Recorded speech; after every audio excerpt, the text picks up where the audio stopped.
Magandang araw mga bata! Ako si Chevy. Welcome sa panibagong video sa segment na #ForMaChevyKnows. Ang ating pag-uusapan ay tungkol sa vitamin D na laman ng Caltrate. Ating sasagutin ang mga katanungang: una, ano ang vitamin D? Pangalawa, ano ang epekto ng vitamin D sa ating katawan? Pangatlo, sino ang nangangailangan ng vitamin D supplement? Pang-apat, paano ang tamang pag-inom ng vitamin D?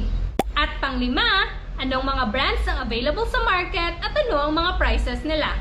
Kung ikaw ay interesadong malaman ang kasagutan sa mga tanong na ito, pakihambalos ang subscribe button at pakiting ang notification bell para lagi kang updated sa aking mga bagong uploads.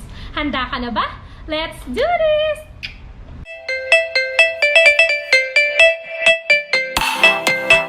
Yes! It's me! Simply Chevy! Una, ano ang vitamin D? Ang vitamin D ay isa sa 4 na fat-soluble vitamins.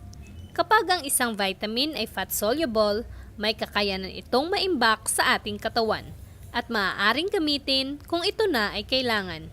Kaya, ang mga vitamins na fat-soluble tulad ng vitamin A, vitamin D, vitamin E, at vitamin K ay hindi kailangang araw-araw ang pag-inom. Mayroong 2 uri ng vitamin D, ang vitamin D2 o tinatawag na ergocalciferol at ang vitamin D3 o tinatawag na cholecalciferol. Ang vitamin D2 ay makukuha natin sa mga plant sources at present din sa mga vitamin D fortified foods. Ang vitamin D3 naman ay makukuha natin sa animal sources. Ang vitamin D ay maaari nating makuha sa mga pagkain tulad ng red meat, atay ng baka, egg yolks, mga oily fish gaya ng salmon, mackerel, at tuna. Ang vitamin D3 ay ang uri ng vitamin D na mas naa-absorb ng ating katawan. Kaya, ito ang karaniwang laman ng vitamin D supplement na available sa market. Nakagagawa din ng ating katawan ng vitamin D3 sa tulong ng sikat ng araw. Ang ating balat ay isang malaking vitamin D producing machine.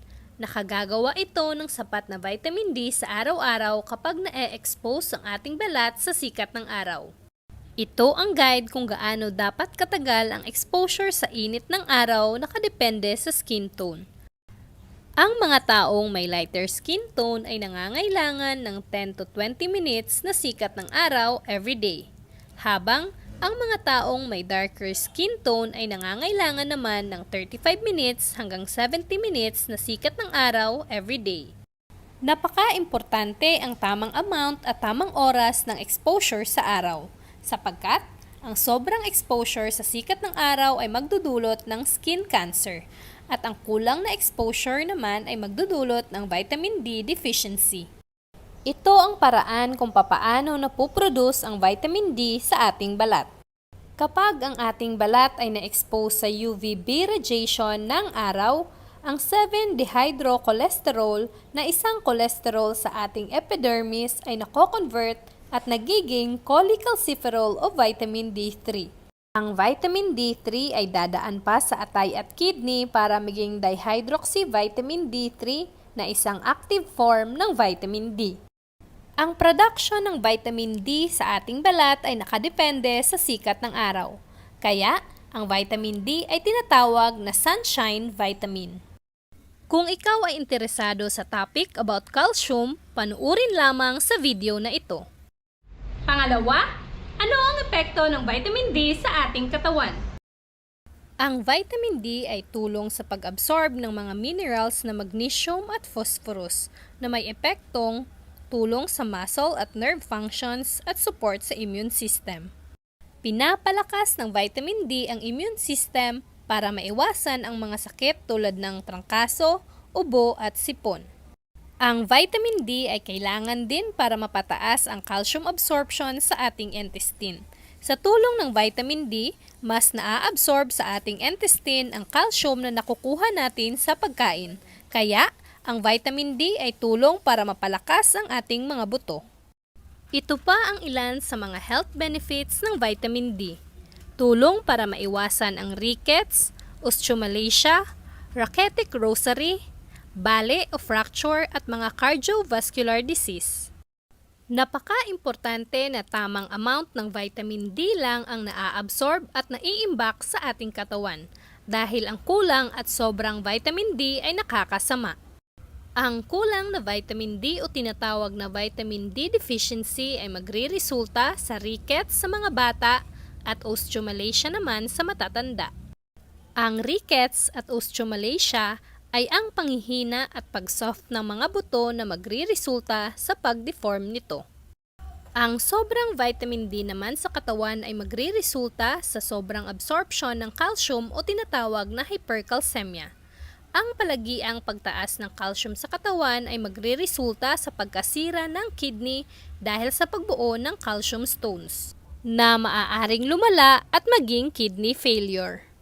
Pangatlo, sino ang nangangailangan ng vitamin D supplement? Dahil ang vitamin D ay makukuha lang din natin sa pagkain at nabubuo sa tulong ng sikat ng araw, ang vitamin D supplement ay hindi para sa lahat. Kung ikaw ay graveyard shift o night shift tulad ng mga call center agent o nagtatrabaho sa office o ano pa mang trabaho na hindi ka nasisikatan ng araw, kailangan mong uminom ng vitamin D supplement. Kung ikaw ay nakatira sa mga lugar na hindi nasisikatan ng araw tulad ng mga bansang may snow at winter season, kailangan mong uminom ng vitamin D supplement.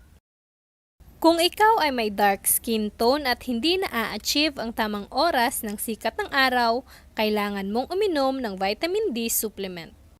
Kung ikaw ay nakasuot lagi ng kasuotan na cover lahat ng balat at hindi nasisikatan ng araw tulad ng mga Muslim, ay kailangan mong uminom ng vitamin D supplement. Ngunit, kung nakukuha mo naman ang tamang oras ng sikat ng araw, lalong-lalo na nasa Pilipinas ka na laging tirik ang sikat ng araw, hindi mo kailangang uminom ng vitamin D supplement. Ang sapat na exposure sa sikat ng araw ay maaaring makapag-produce ng 10,000 IU ng vitamin D. Sobra na sa daily needs na maaaring maimbak sa ating fat cells. Libre na ang vitamin D sa tulong ng sikat ng araw. Kaya, bakit ka pa bibili ng vitamin D supplement? Pang-apat, paano ang tamang pag-inom ng vitamin D?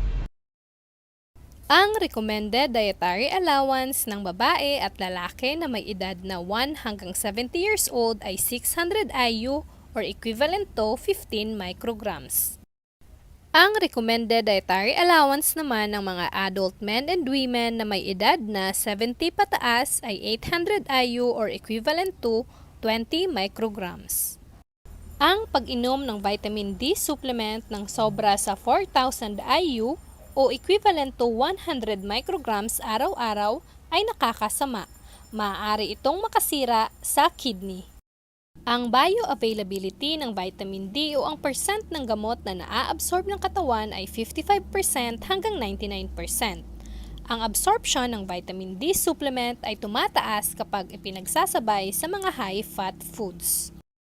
At panglima, anong mga brands ang available sa market at ano ang mga prices nila?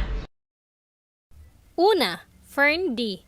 Mayroong content na 1,000 IU o 25 micrograms na vitamin D3.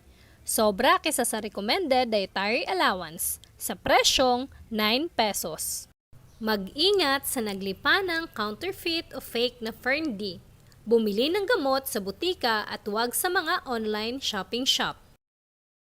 Life Extension Vitamin D3.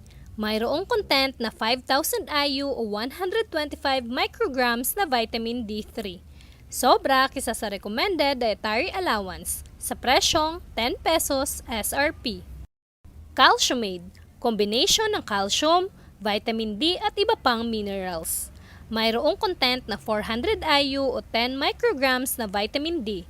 Kulang sa recommended dietary allowance sa presyong 10 pesos and 20 cents. Caltrate Plus, kombinasyon ng calcium, vitamin D at iba pang minerals. Mayroong content na 200 IU o 5 micrograms na vitamin D. Hindi abot ang recommended dietary allowance sa presyong 8 pesos and 40 cents. Calciday, combination ng calcium at vitamin D. Mayroong content na 200 IU o 5 micrograms na vitamin D. Kulang kaysa sa recommended dietary allowance sa presyong 7 pesos. Sana'y kayo'y may natutunan sa ibinahagi kong kaunting kaalaman, mga bata. Hanggang sa susunod nating pagkikita, paalam! Magandang araw, mga bata! Maraming salamat sa inyong pagtangkilik at panonood sa aking mga video. Kung ikaw ay nasiyahan, huwag kalimutang i-subscribe at i-click ang notification bell para lagi kang updated sa aking mga video. Hanggang sa susunod nating pagkikita, paalam!